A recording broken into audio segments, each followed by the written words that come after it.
Yeah. Yes. And You gotta tell people hi.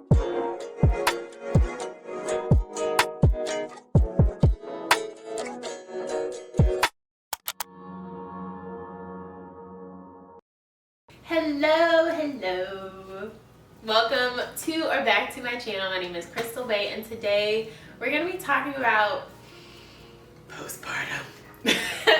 Postpartum is rough, y'all. It's a time. Oh, I have these notes and I just remembered night sweats. Y'all, I gotta tell y'all about those. Night sweats. Cause baby, you be funky. Anyway, thank you so much for watching this video, and let's jump right into it. Okay, so like I said, I'm gonna be talking about postpartum and just explaining a little bit of my non-linear postpartum journey. I had this idea in my head of what my postpartum was gonna look like, that I was gonna have this baby, this one, this Falcon, and that it was gonna be like take 6 weeks to heal, and that the breastfeeding process was going to be all smooth and easy, and that I would be able to get back to exercising and living my best life within a matter of like 6 months. And that's unrealistic. And I think, I don't know where I got that ideal from. Maybe like movies or listening to other people's experiences that had it like that. Probably after multiple kids or whatever. But that's what I thought it was going to be like. And then when it wasn't that way for me, it left me feeling a lot of confusing emotions. So I'm just going to be talking about the healing process, the emotions that you feel, breastfeeding, exercise, and accountability. So those are the 5 things that we're going to be talking about in this video. And to kick it off with healing, let me tell you something. I didn't even tear that much. I had like a 1st degree tear, and I can't even imagine for like 2nd and 3rd degree tears. Bless your ministry, okay? Because sitting down was something crazy. It was crazy. I've never experienced that before in my life. Whenever I sat down, it was sure the soreness, but it felt like my stitches were ripping every time I sat down. And so it was like this constant tugging pain of sorts where I was like, am I tearing my stitches? Am I okay? They assured me that I, wasn't even stitched that much, but I was like, baby, they lied. It was wild. It was a wild time. And it was at a point where they told me my stitches would dissolve, but then at one point I saw a piece of them come out, and I'm like, baby, do we have the dissolvable, or what do we have? I didn't know what was going on. And sometimes it's okay to not know what's going on. That's why you have your doctors. Call them sooner than I did, because I waited around, but everything ended up being fine. But I say that to say they're there for a reason. Learn from my mistakes. Bleeding, you're gonna bleed, we all know that. But in this whole thing of like the healing process, learn from my mistake of not comparing yourself to others. So I would talk to a lot of women that I knew that had babies and be like, well, how long did it take you to heal? Did it take the 6 weeks? Did it take longer? Because for me, it took significantly longer. It took maybe like double that time, 12 weeks or something, to actually fully heal. And I only had a 1st degree tear. So y'all, it's crazy out here, and it's no person's journey is the same. It's very non-linear, and that's the point of this video. So that's that on the healing. But don't compare yourself to others, because everybody's body is different, Night sweats, like I said, I was gonna circle back around to that. Them first 2 months maybe, no one really told me about this, but you have postpartum crazy night sweats where like you smell, and it's like a stale sweat smell, and it's like a cold sweat that you're in, and you're already sleep deprived, and if you're breastfeeding, you're already leaking, and so you're just wet and sweaty and sticky. And then you have like your babies like throw up and spit, you're just wet all the time postpartum. Not in, well, it is nasty, but like not to sound nasty, but you're wet all the time. Emotions. Let me tell y'all, postpartum depression, baby blues, all of that stuff, it's a real thing, because I experienced a little bit of some baby blues. Whenever you go to the doctor, they'll have you, you know, fill out this little form for you as the mom, and it's like a depression scale something. It got to a point for me where I noticed every time I went to one of Laura's doctor's appointments or my doctor's appointments, my scores kept getting higher. So I was getting more depressed over time instead of less depressed over time. And it was a wild time. And those feelings were kind of coupled with, you know, anxiety of, since I had my miscarriage, I had a lot of thoughts, a lot of intrusive thoughts about like my baby was gonna die, or that I was gonna drop my baby, or like something was gonna happen. And so I was dealing with a lot of that mentally. And the devil is a liar, okay? Because she's fine, she's perfect, she's healthy, happy, all that good stuff. But I really did think that something was gonna happen to her. And those intrusive thoughts and those feelings of like depression and anxiety postpartum are really real, because they're just so fragile, and you're learning as you go, and you don't really know what you're doing, but you're learning as you go, and literally one wrong mistake can be catastrophic. And so it's a very weighty responsibility. And you're already sleep deprived, so it's like, oh God, am I holding her? Am I holding a pillow? What am I holding? I had one of those moments as well. Again, she's fine, but it's crazy. Yeah, and just like the fatigue and feelings of failure, all of those things are normal, and they do get better over time. I would say my tip to deal with that is just talking to people, having a therapist, having a good support system, and obviously like a good prayer life and all of those things, because it really took God to tell me, hey, remember what I told you, remember what was prophesied over this pregnancy, you're fine. Like, trust in me, have faith in that, and, you know, tell these intrusive thoughts to shut up, because you have authority over your own mind, which you do. And in the thick of that, it's difficult sometimes to remember that, but let's be a reminder. Breastfeeding. Again, those first 2 to 3 months, baby, they're rough. Breastfeeding, I had a time. It got smoother. It got a lot smoother.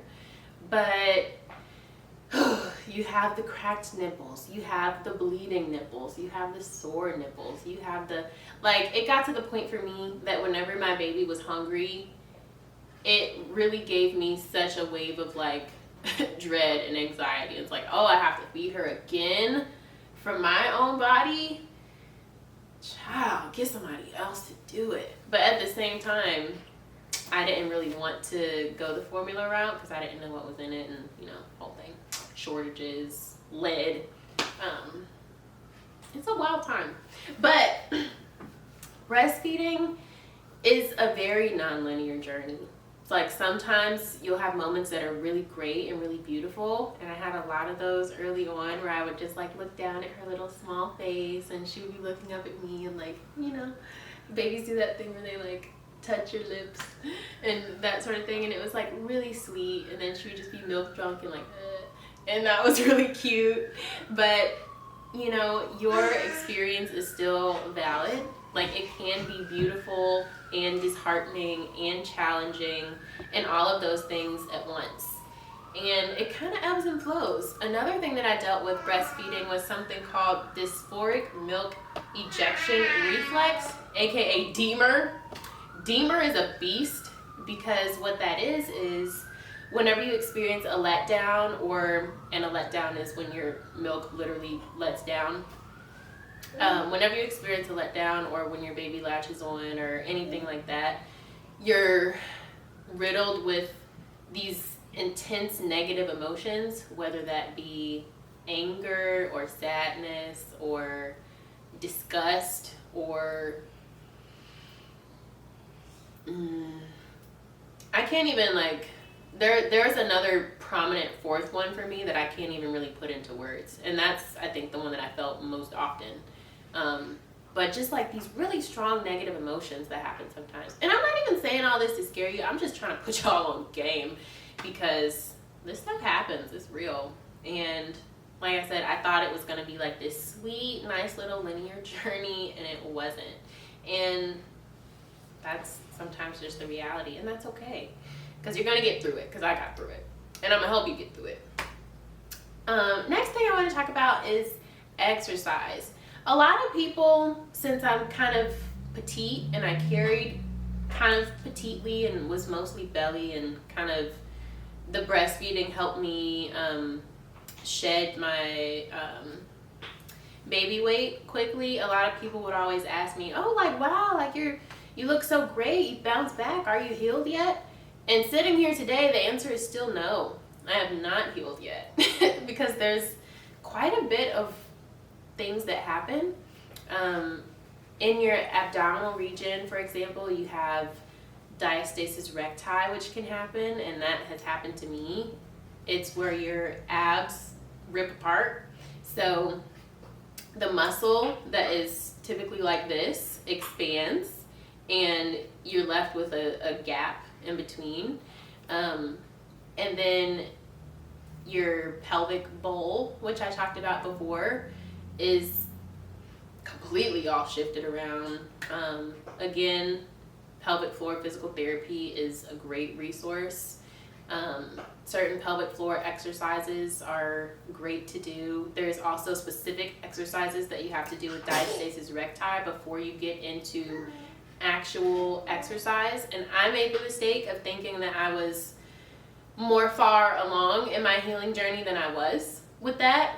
And you can really hurt yourself. Like, you can give yourself a whole hernia. Because like I said, if your muscle in front of all the stuff, the gooey stuff, is not there, then all the gooey stuff has room to come through, and that's not good. So you really have to be careful. And for me, I thought I was, farther along than I was. I started doing crunches, which is a huge no. And like trying to do all this strenuous exercise. And then I'm like, dang, my stomach hurts, my back hurts, whatever. And it's like, yeah, it does. Because you need to take it slow. And this is just your reminder to take it slow. Like I said, and like I'm going to keep saying, it's not a linear journey. Some days are going to be better than others, and that's okay. So take it slow. Make sure that you're healing properly. Make sure that you're exercising in a way that is conducive to your healing journey. And don't think that just because you look a certain way that you should be at a certain stage, because it's not always the case. And then lastly, with all of those things, accountability, right? So having your support system, having people to tell you, put that baby down, give me that baby, are you supposed to be carrying that baby, don't make me pop you, all of those loving things.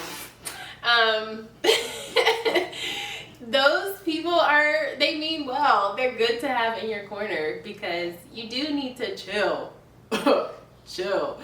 And that's my biggest tip that I can give you, and the biggest takeaway. You do have a lot to do with this new responsibility, whether it be breastfeeding, whether it be changing diapers, whether it be,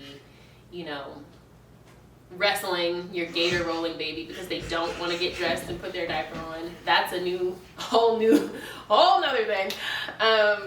But even with all of that output, give yourself time to rest and make sure that you have people that are holding you accountable to that. So, y'all, that's all I have to say. It seems like a lot of doom and gloom, but it's really not. It's very beautiful. Don't let any of this scare you. I'm just trying to put y'all on game. You heard it here first. I'm just trying to put y'all on game. So anyway, and all of these things are ongoing, but thank you so much for watching this video. Leave your questions in the comments below. I know I said a lot of stuff. If you would like me to expand on anything in my experiences, I certainly can. I don't have a problem being transparent about it, because this is a whole nother tangent. But I feel like a lot of times women are kind of just left to figure it out. And I don't want y'all to be left to figure it out, because no, that doesn't help anybody.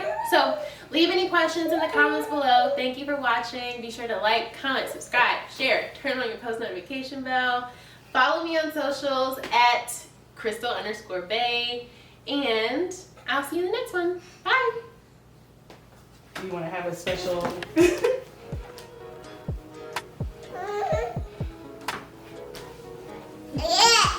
Yeah. Subscribe to my mama. It's my baby, y'all. Oh. Hi. Oh. Kisses? No kisses. Kisses? Oh.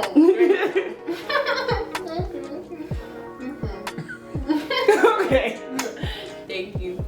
This is my little baby, and she's the best, and it's all worth it. So just remember that as you're getting attacked by kisses. It's the best. All right, bye. My chin.